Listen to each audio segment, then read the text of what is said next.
Am I cool now? Hi everyone, my name is Sarah, and this is another installment of kind of like a series I have on this channel called Sarah Speaks, where I just kind of sit down and talk to you guys kind of a little more seriously about something that's been on my heart. So as you guys know, I'm in a show right now at school. Our show opened last week, and the second day, which is a Saturday, it wasn't really a fun day for me. Work was awful, and it kind of trickled into the show. And I felt horrible, and I just was not having a fun day. I ended up driving to the show from work, and I just kind of sat in my car, and I just literally just sat there and just cried out to God, like, why is this happening? I don't understand. I need to hear from you, and I don't even know why this is happening. I don't know why I'm here, why this is my lifestyle, and I just needed some answers. I walk in and I do the show, and come the second act where I'm just kind of sitting on stage, and I'm there for about half an hour. I'm sitting there and all of a sudden God speaks to me, and I'm thinking, what are you doing? I'm right in the middle of a show right now. God doesn't really care, right? If he has to tell you something, he's gonna tell you something at the most inconvenient way possible, even smack down in the middle of the show. So I kind of have this inner conversation with God, and he asks me, why am I sitting there? And I'm thinking, what do you mean, why am I sitting here?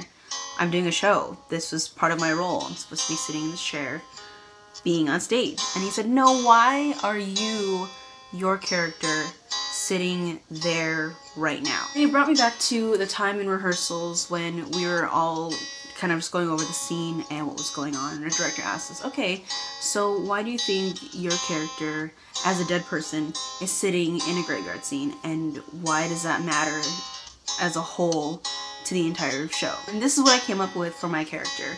She is someone who sings in the choir, so she's at church and she likes people and she likes hanging out with people, and she kind of talks about people, and she probably wants to help them but doesn't really know how. And I felt that in that scene where she's sitting there, her soul is just there, sitting there waiting for eternity.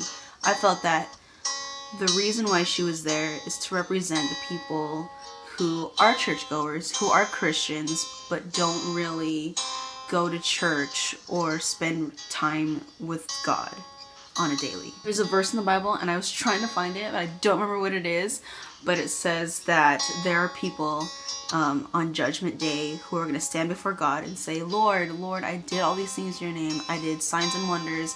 I healed the sick. I casted out demons, and like basically I was in church, I was in ministry, I did all these things for you. And he says, depart from me, you who practice lawlessness, because I don't know you. And that is honestly like the scariest verse for me, because I've been going to church since I was little, like literally born from the womb.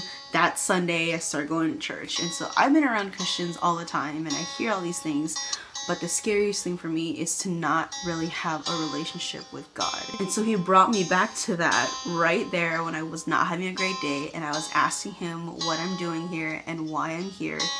And he kind of answered that. Well, he didn't answer it. He asked me to get the answer out. And that's important because I needed to be reminded of that. Even smack down in the middle of the show when I'm sitting on the chair for half an hour straight. And it was really cool because right when I needed him and right when I just needed to talk to him, he was free to talk back to me. I was so open and ready for it. And it was great. It made me feel so much better, and it really put my head back where it needed to be, and I got my focus back.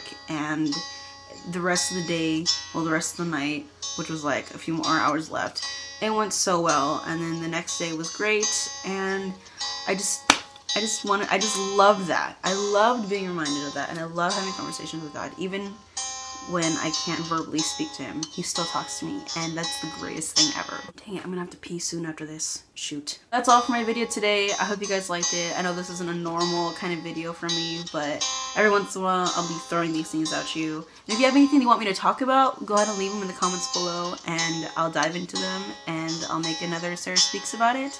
But other than that, thank you so much for watching. Go ahead and give this video a thumbs up if you want to see more of these, because they'll probably come out. And go ahead and follow me on social media. Everything's down below. And you can subscribe to my channel where I make videos every Saturday. You can do that by clicking the red button down there and turning it gray. That'd be really fun. Also, I have a vlog channel with my sisters called Via Crew Cubed, where I post weekly vlogs, and they will be right here on this card. Thank you so much for hanging out with me today. I hope you guys have a great week, and I will see you next time. Bye!